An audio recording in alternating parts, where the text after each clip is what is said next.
From the day one, I've tried to create a business that doesn't need me day to day. So it's always about having people and systems in place that keep the ball rolling even when you're not in it. Because I never want to be too much in the business. I always want to be working on it. Meet Sarah Kennan, the visionary founder of Leonista, South Africa's first 100% Karoo agave spirit crafted in the traditional Mexican way. The bad quality tequila that maybe we've had 2 a.m, plastic shot glass, that's called a mixto. So that is only 60% tequila and 40% cut with cane spirit to make it cheap. So if it doesn't say 100% agave on the bottle, that means it's a mixto. And that's the tequila that's basically given tequila a bad name in the world. Let's talk about alcohol. In January, you did a dry January. Walk me through the cons.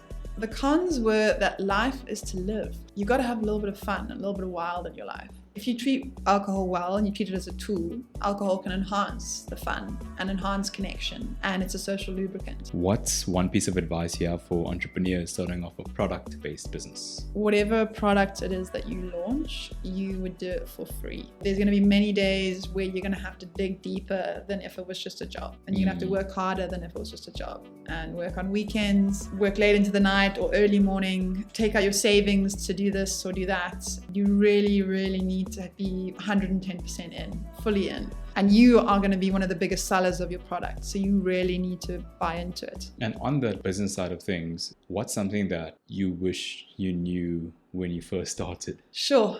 I think I wish I knew that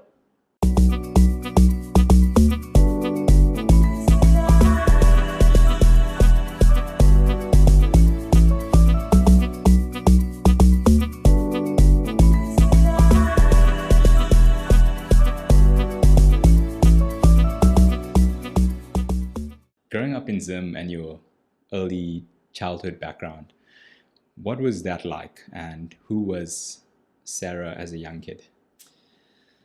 it was really full of adventure and freedom.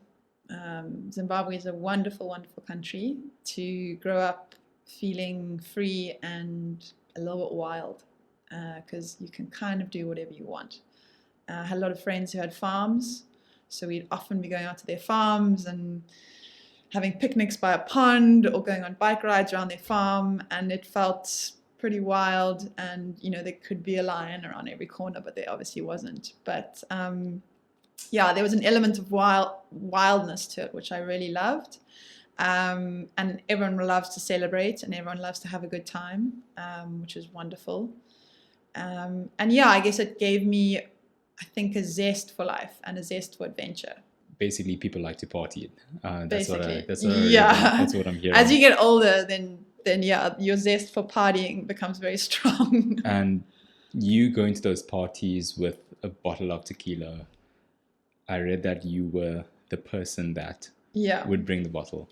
Well, I guess in the beginning I was less experienced and I would go to parties and just drink whatever. But I got really bad hangovers. So if I drank gin, wine, champagne, the next day I would feel horrendous. And yeah, I needed to go play tennis or run or, do all of these things. So I guess slowly but surely as I got older, I wanted to try and keep partying as hard and celebrating and having a good time, but have less of the consequences the next day. So I started experimenting with different types of alcohol, and tequila for me was the one that gave me the best buzz, even though I didn't have to drink too much. And the next day I felt much better. And the better and better quality tequila that I drank, the less and less hangover I got. And obviously you make mistakes and you drink too much and you still have a horrible hangover. But yeah, the nights where I drank good quality tequila and had some like soda water in between, or I made like cocktails, and I didn't drink too much, then I would have an amazing night out and minimal hangover in the morning. Interesting. So it all started by essentially you just going out and having a good time. Pretty much. And then experiencing the consequences of that the next day. Yes. And I also read that because of, this poor quality tequila, maybe that's one reason. And the second reason perhaps is you having to bring a lot of bottles to a lot of parties. You decided to make your own. Pretty much. What is that like? I went down a journey of having a lot of different jobs and liking some, but not liking the element of having my time being controlled. I like to control my own time and be in charge of my own destiny. So I knew I always wanted to start my own business. And then, I guess starting my own tequila business was a default.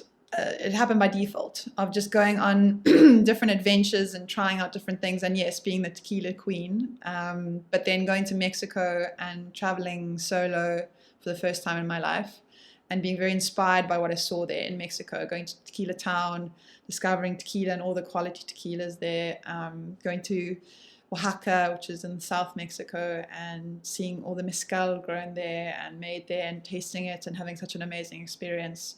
That for me was the eureka moment of like, wow, I want to bring this culture to South Africa. And I also know that we grow agave in South Africa as well. So let me start a business. And what a crazy thing to say, you started a tequila company. So I was like, well, let's give it a go. And what made you go to Mexico? The surf. I needed an adventure, and I love surfing. And I knew that's, I did have some inkling of maybe wanting to start a tequila company before I went, because I knew that the agave grew very well in South Africa. So I thought, well, let me go and learn from the master distillers there. Let me go and see how complicated it is to make it, quality, and understand it better. And in doing that, it just fueled my inspiration and fueled my fire to want to start my own thing. And would you mind just educating us on the difference of tequila in Mexico, how it's produced there, and what makes it different compared to, the rubbish that we get here? The bad quality tequila that maybe we've had or you've had in the past, 2 a.m, plastic shot glass, that's called a mixto. So that is only 60% tequila and 40% cut with cane spirit to make it cheap. So if it doesn't say 100% agave on the bottle, that means it's a mixto. And that's the tequila that's basically given tequila a bad name in the world. Whereas if you go to Mexico, you only get 100% agave tequila, or rather you can only call it tequila if it's 100% agave. So that means it's 100% made from the plant. So no cut with cane spirit, no additives, nothing, just pure agave. And that's the really good energy that you get, or the pureness of the spirit. And that's what makes it really easy to drink, smooth, delicious, and minimal hangover in the morning. And the same thing goes for mezcal. Good quality mezcals are 100% made from the plant, which is the agave plant. What makes the agave unique and special? It's such an amazing plant because it grows in desert-like conditions with minimal water. So similar to a cactus? Yes. It looks like a cactus, but it's actually a different family. It's actually closer to the lily family. So it grows very well in Mexican deserts and very well in African deserts. So in the Karoo, it grows very well. It's actually like a weed. It's used as an emergency food for animals in times of drought. It's an incredible plant because it's used, also you can make furniture with it. When you allow the pole to grow, you can make surfboards, or you can make fences, you can make poles. It's just got many, many uses, and it's a very hardy plant. And before you went and essentially formed these partnerships with farmers back here, what were they doing with the agave?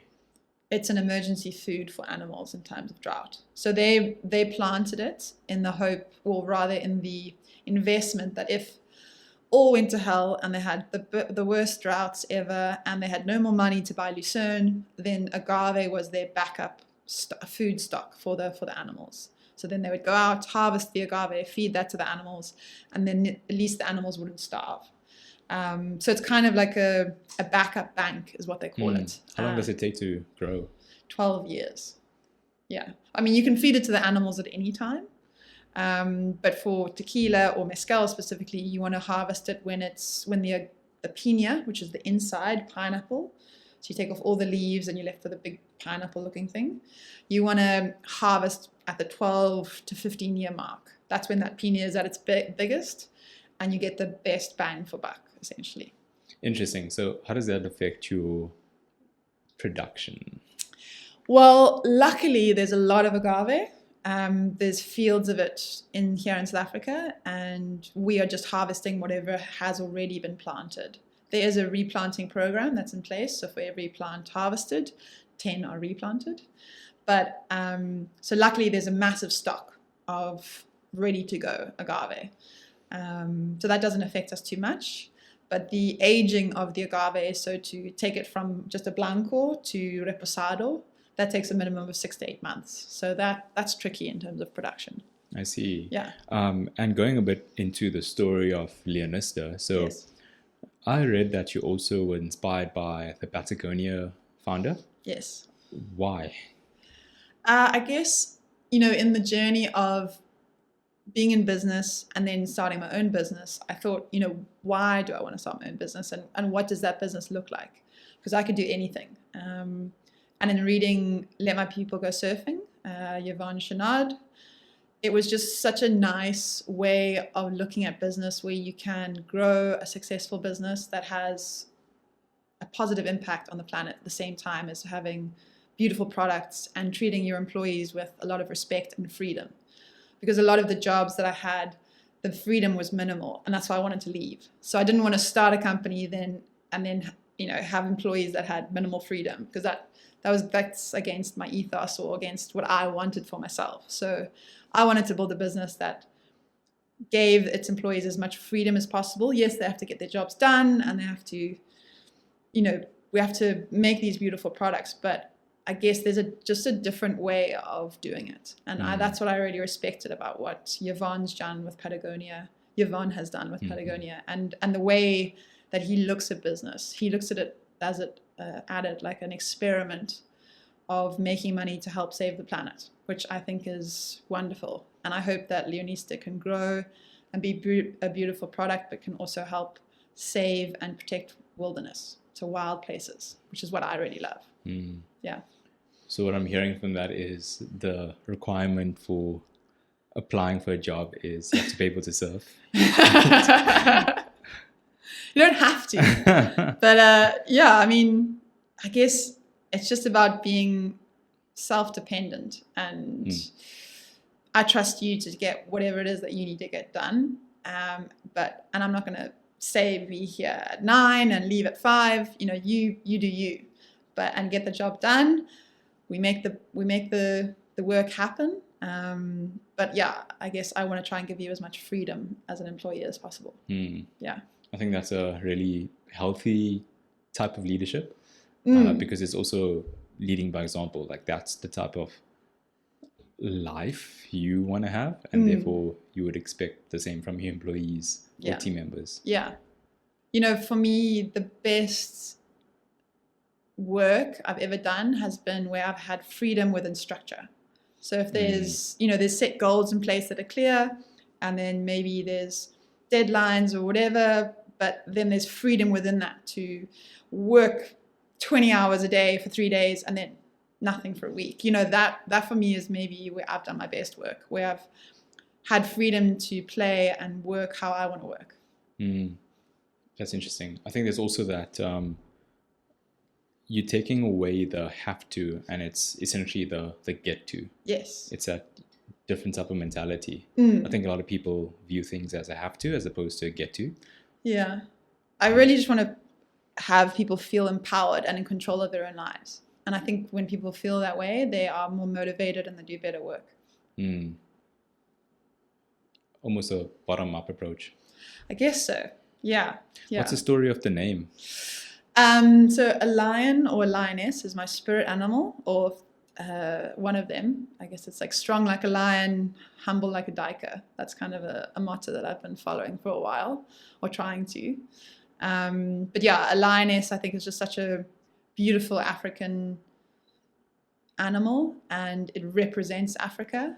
So Leonista means lion person. So a little bit like if you say fashionista, you are really into fashion, or you're a fashion person.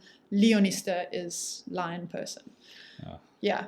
So it's kind of a made up word, but it's, I hope that when you drink Leonista, you get a really nice buzz, and hopefully that's a bit of an African, like a lion buzz that you're feeling. Interesting. So that's the ethos, and I guess what I hope people feel when they drink Leonista. you spoke about the 1%, that of course, essentially started with Patagonia, I think. Yes. Mistake me if I'm wrong. Yes. Why does that appeal to you, and who do you support with the 1%? And maybe give us some context of, what the 1% club is. Yeah. So that's pretty important in terms of following the Patagonia Inc. ethos is, you grow a business and you try and help save the planet or help protect the planet at the same time. And in doing that, you basically just save 1% of your revenue. So Patagonia created this company called 1% for the Planet. And the whole ethos is, as a business, you save 1% of your revenue, and that 1% goes towards some environmental or NGO that's helping the planet, or helping, save wild places, or helping support children who are sick or children who are hungry, just basically protect and save the planet. So for us, wild places and wilderness is very important. So we are supporting Samara Game Reserve in the Karoo, and they have reintroduced wild animals into the wilderness of the Karoo, or the land that they own. And there's such beautiful positive impacts that have happened because of that. So they've reintroduced lions the past 5 years, I think, and there's just all these wonderful things that have happened because of it, because lions are a cornerstone species. Jackals, the jackal population has settled, and vultures have returned, leopards have returned. Everything just kind of has fallen into place around the lion pride, and there's just such a positive story. So we support them and their vision of rewilding the Karoo. Wow. And where about is it? It's about 20 minutes out of Crawfordnet. Okay. Yeah. So it's a regenerative Karoo wilderness story. And we're supporting that. And are they a full NGO? Yes. Okay. And yes. The 1%, essentially, those that are being supported by it are just NGOs? Yes. Okay. Yeah, I mean, it's a range of different companies. So sometimes it's a company that might be producing a plastic alternative, but yeah, it's generally an NGO that's, it's not for profit. It's for trying to save or protect the planet or wild places. And very much in the theme of, like, I guess one of your passions, which is being in the wild. Yes. Yeah, I mean, look, if you have a business in a planet that disappears or doesn't work, then it's not a business at all. So I hope it's good for the planet and also good for business. And on the business side of things, so I'm sure you've experienced a lot of challenges especially with dealing with the product-based business. What's something that, you wish you knew when you first started? Sure. I think I wish I knew that I kept thinking, if I just get over that hill, then I'll have made it, or we'll be okay. But I wish I kind of looked at business in a much longer term point of view, like a 5-year and 10-year and 20-year plan. And yeah, I think the thing I've come to try and mentally have in my mind is enjoy the journey. Don't focus too much on the destination, but enjoy the process. And it's going to be hard, and there's going to be lots of challenges, but just accept them and roll with them. And yeah, it's going to be amazing. And once you had that kind of realization, how did things change? I guess I got less stressed. Okay. For my own mental health, and just communication with clients. If I'm more relaxed, and I think it's just better for everybody, for the business, for me, because I have a more, so what's happening today that might be bad, in the bigger scheme of things is just a lesson along the way. So it's more about seeing, like, the little things that happen day to day. Maybe something doesn't go so well, but actually long term, that's just a little dip in the long term journey. So yeah, I guess seeing molehills as not as mountains. Yeah. That zoom out perspective. Exactly. Not so easy all the time. Yeah. But I mean, that's the thing, when you kind of in it, you're in it, right? Yeah. How do you actually, get out and able to have that clarity and gain that perspective? Well, I mean, for me, I like to take little micro adventures away from the business. So like now I did Rim of Africa, which was incredible. It was a full month away from the business, which technically isn't amazing for the business, but I've come back with a much better perspective, I think, on the business in terms of what does the business need in order to grow, and how do I facilitate that without being emotionally attached. So more see it as, okay, what does the business need if I was the owner of the business or not? So yeah, I guess that helps me to look at it from a broader sense, is to physically detach myself and mentally for a short amount of time or a month or so, and then come back to it.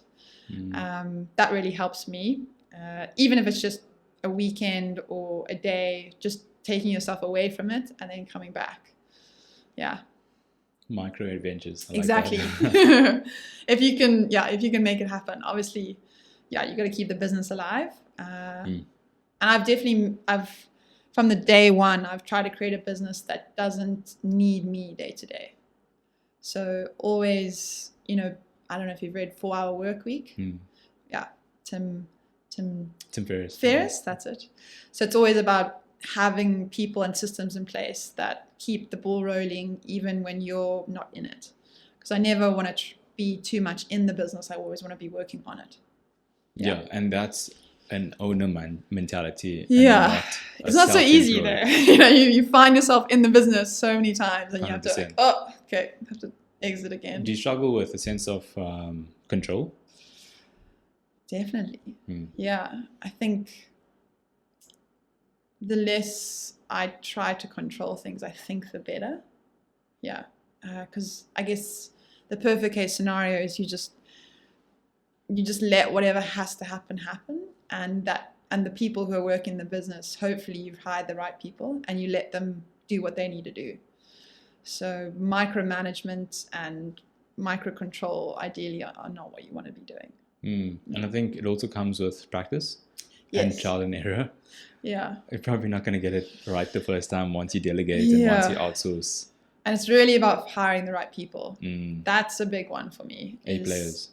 The players that you start to play with in business are very important. So that's something, if I could go back, I would be really, really selective about who I do business with, who becomes my business partners, who I employ. That would be a big lesson for me. That is a big one. Yeah. And talk to me about the production side of things. So of course, that's also challenging, but you mentioned to me that, the production side is outsourced. So, what was your thinking behind outsourcing as opposed to going full on production, demand, supply? Well, I guess it came more from the cash flow I had available as opposed to what I wanted. Because I could have, if I had, $10 million or 10 million rand on day one, I could have invested in my own distillery and started the brand and then started selling.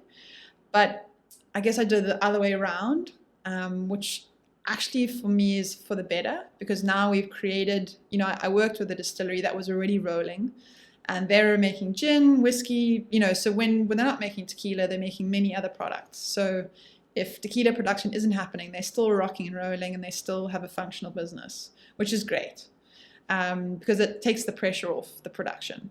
I think if it's just tequila production and for whatever reason you're not selling that month or that period, it's really a lot of pressure on the business to have to do something in terms of production to keep, you're paying salaries, you're paying rent or whatever it is. So you've got to be running that facility 24/7 in order for it to make sense.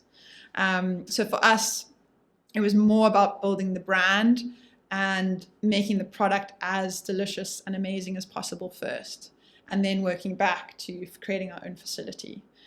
So that's how we've created it, and it seems to be working well because now we've got sales rolling, and those sales warrant building our own distillery in the future. And how challenging was it to get a liquor license? Not too bad. You just have to, look it up all online and speak to the right people and pay the right fees, or the licensing fees, and be patient. It's not easy. I mean, it's not perfect, but if you just chip away at it, you can make it happen. Gotcha.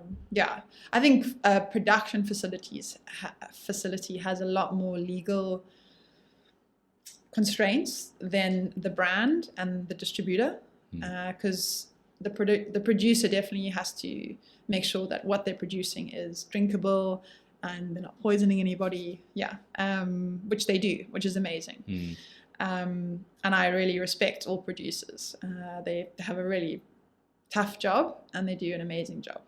Yeah. And what have you learned about the branding side of things? I really love branding. It's my favorite part of the business, is creating the look and feel of the product. I mean, if I had full freedom, I would just be creating new products every day. But I really love trying to distill down a vision into one image, and editing down that image or that brand to being, you can just see it without anybody having to tell you what it is. Because I mean, one of the biggest challenges of Leonista is it's not made in Mexico. So that means we can't call it tequila and we can't call it mezcal. It's a little bit like champagne. You can't call it champagne if it's not made in Champagne.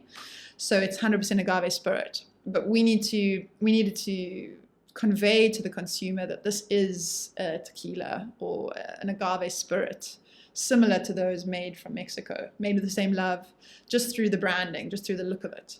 So that's what I hope we created with Leonista. So she's a lioness with a sugar skull design. So African, but inspired by Mexico.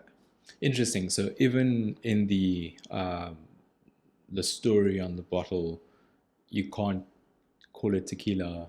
No. Yeah. So there's no mention of tequila on the bottle. So yeah, it's called an abolition of origin law. Okay. So it's a challenge. Yeah.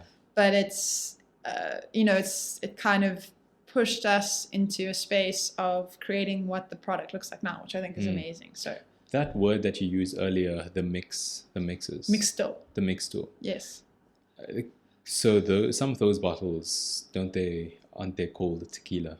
Yes. So in terms of the laws, once you export tequila from Mexico, it only has to be 60% tequila in order to be called tequila. So some brands just mix a little bit of tequila into a whole lot of cane spirit, and then they call it tequila and sell it and make lots of money. And, they've taken tequila to the world, but they've also given it a very bad name. So that's quite an unfortunate. Yeah. But, slowly but surely, with George Clooney and The Rock, all of these celebrities starting their own tequilas and different mezcals, I think the culture of how people are consuming tequila and also just how people view it is completely shifting. So what happened with gin and what happened with gin and beer, that craft boom, is happening with tequila and mezcal now. Okay. And what have you noticed in terms of like your customers? Where are they mostly based? Have you been selling more, like, for example, in Cape Town than Johannesburg? Well, I've noticed that tequila sales happen in summer. So in winter, it's very slow. Nobody really drinks tequila and mezcal, but in the summer, it just flies. So it's quite a stark contrast. And people love to drink tequila when they are together. It's a product that you enjoy when you are celebrating with others. It's rare that someone is enjoying it alone. Maybe if you're a connoisseur, you're sipping it like a whiskey at home. But usually the trend I've seen is that people are drinking it when they want to connect with others. It gives them confidence. It gives them a feeling of connection, of excitement, of celebration. So weddings, 40ths, 50ths, birthdays, any kind of celebration, tequila goes very well. It's a little bit like champagne. It's the same. It's the same family. Yeah, but just different. And learning about that kind of customer behavior and consumer behavior, how's that affected your marketing? I think it's helped us direct the kind of content we want to create and the type of events we want to be involved in. and the type of partners that we work with. In terms of those partners, of course, in order to scale a business, it's about distribution, right? And getting big distributors. For something like alcohol, how challenging has it been for, distributing, exploring various channels? Well, yeah, I mean, very challenging in summary.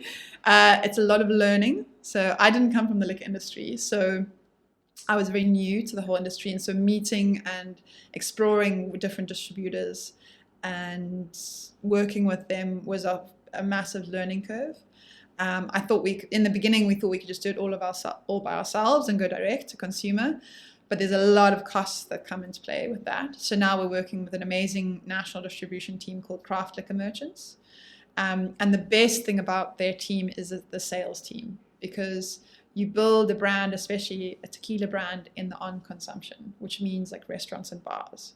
Because people love to consume the product when they're together and celebrating with others. So often it's at a restaurant or bar.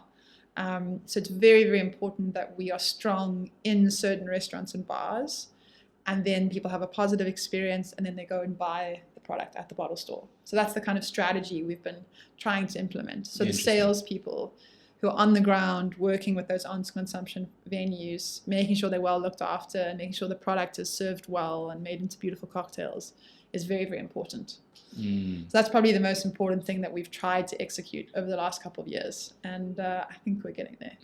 Getting some sales angels. Yes, exactly. Yeah, and influencers, or micro influencers. So getting, we want to support and work with different lionesses basically out there. So strong, independent women who paying their own rent, buying their own car, and just inspiring other women to be independent and to lead their own lives. I'm very lucky that I've been able to do that. And it's been a huge highlight of my life to be able to be the director of my own destiny. So I want the same for as many women out there as possible who also want it. That's so power. we want to support those women, and hopefully they're celebrating with Leonista. And helping others celebrate. Let's talk about alcohol. Cool. So in January, you did a dry January. Yes. Walk me through the cons of that, because we know the pros of not consuming alcohol, but what were the cons? The cons were that life is to live, and life, you got to have a little bit of fun, a little bit of wild in your life. And if you treat alcohol well and you treat it as a tool, alcohol can enhance the fun and enhance connection, and it's a social lubricant.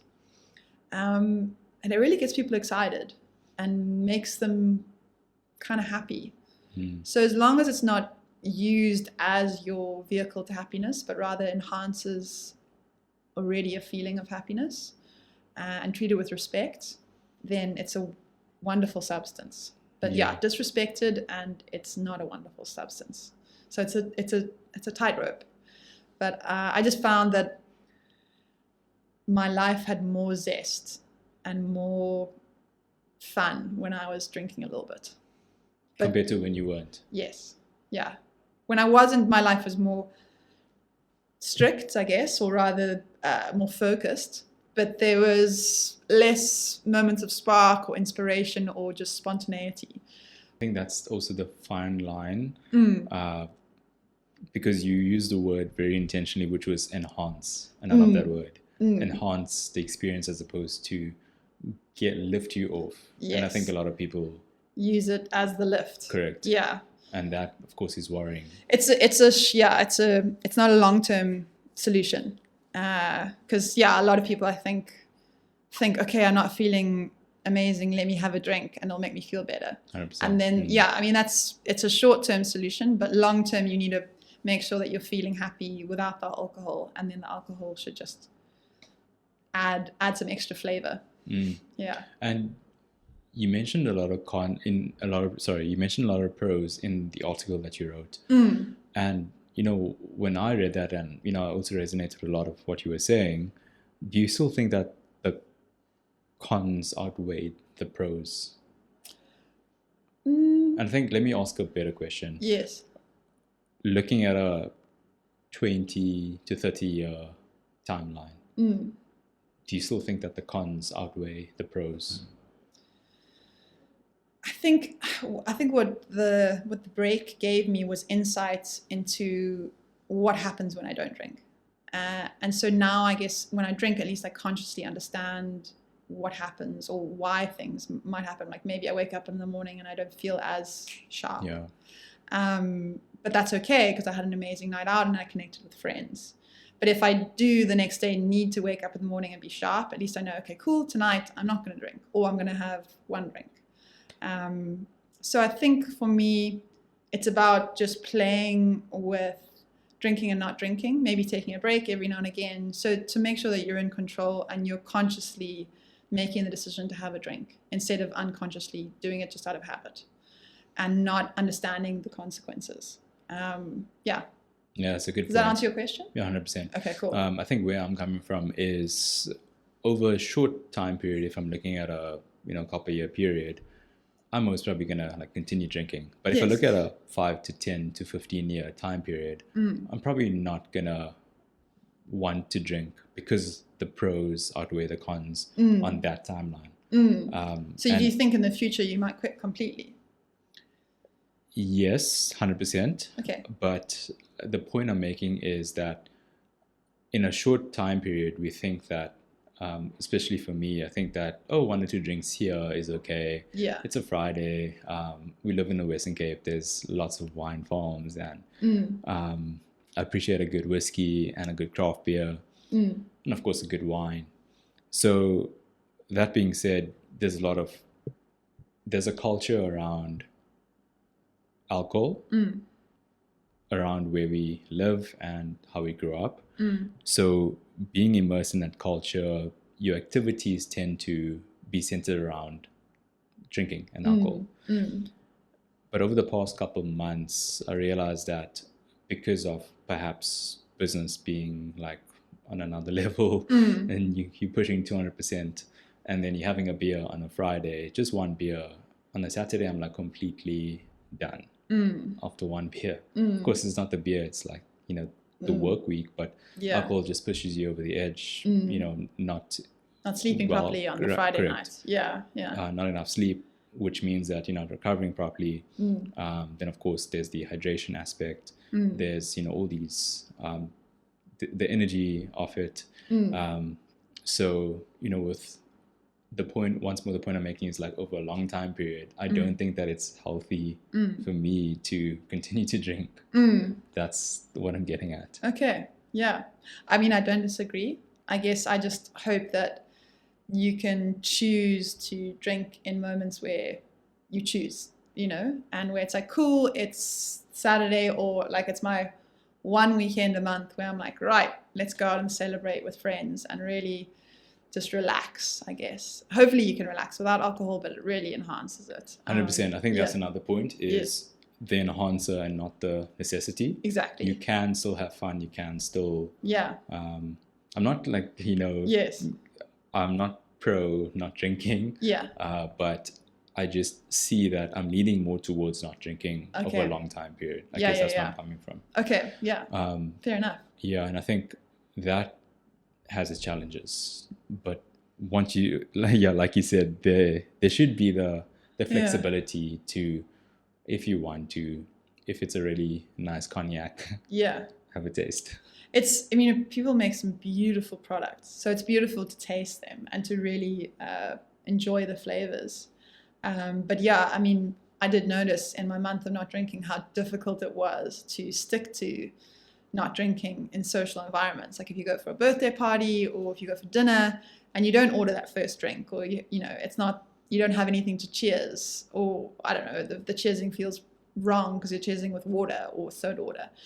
It's quite interesting, that culture of people's perception of people who don't drink, which definitely needs to shift for the future.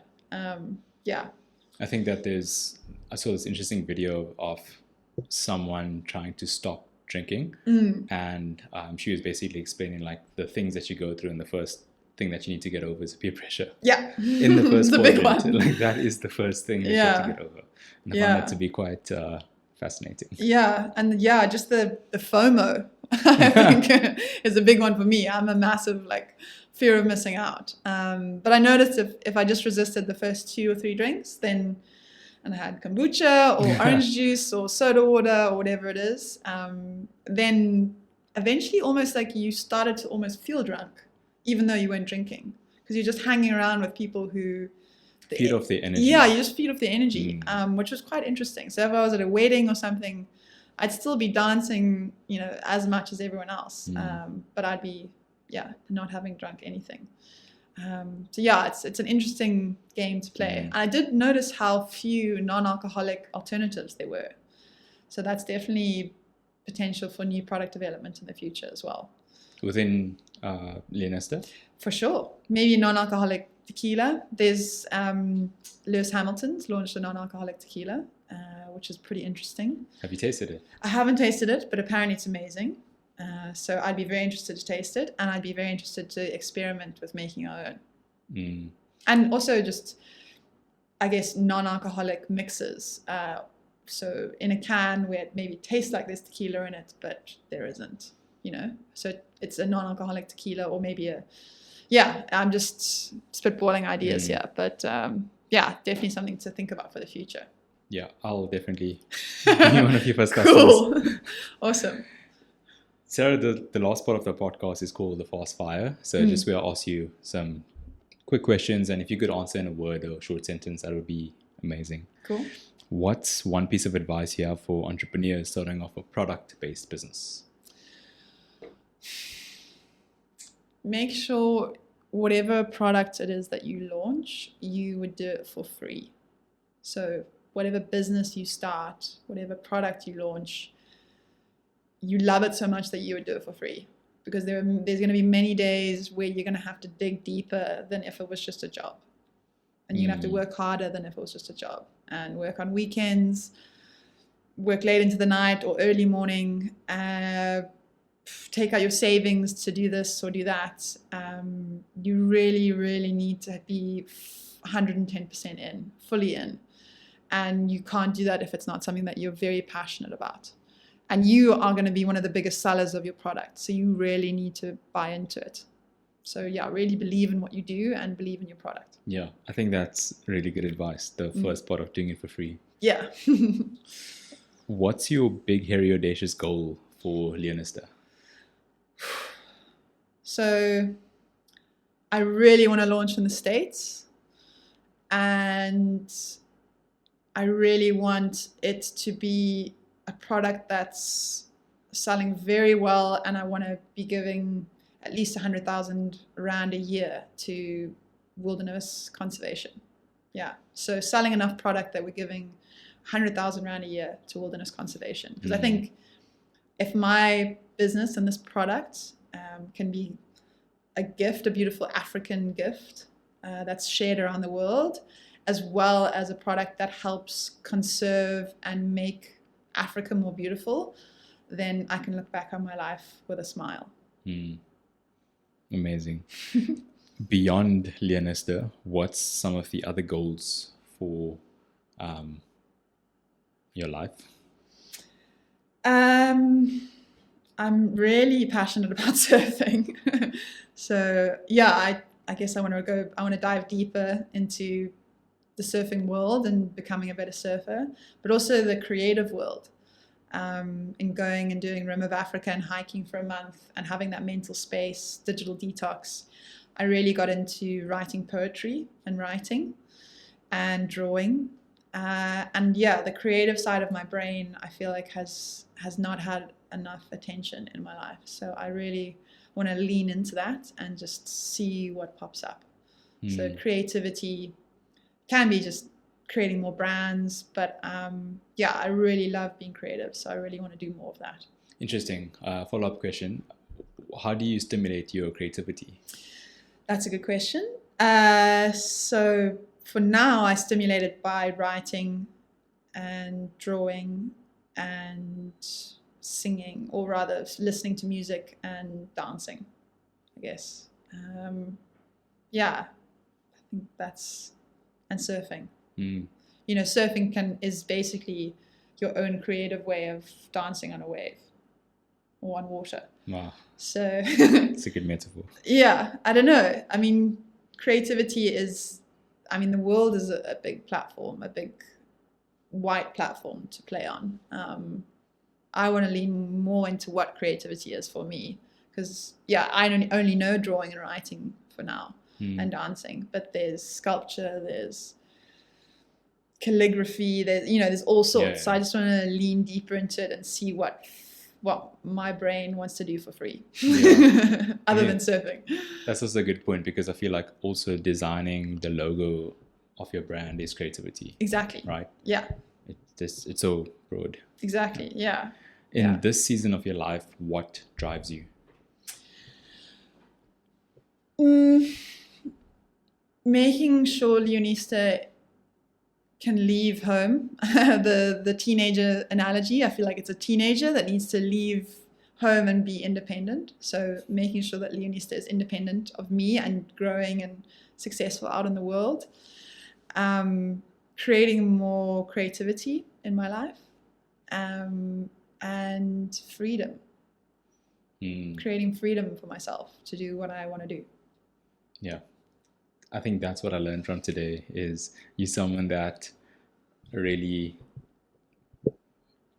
wants and thrives off the freedom to do what you want when you want, and make an impact while you're doing it. Yes. So thank you for your time. Thank you for having me. This has been story. wonderful. Yeah. Thank you. No problem.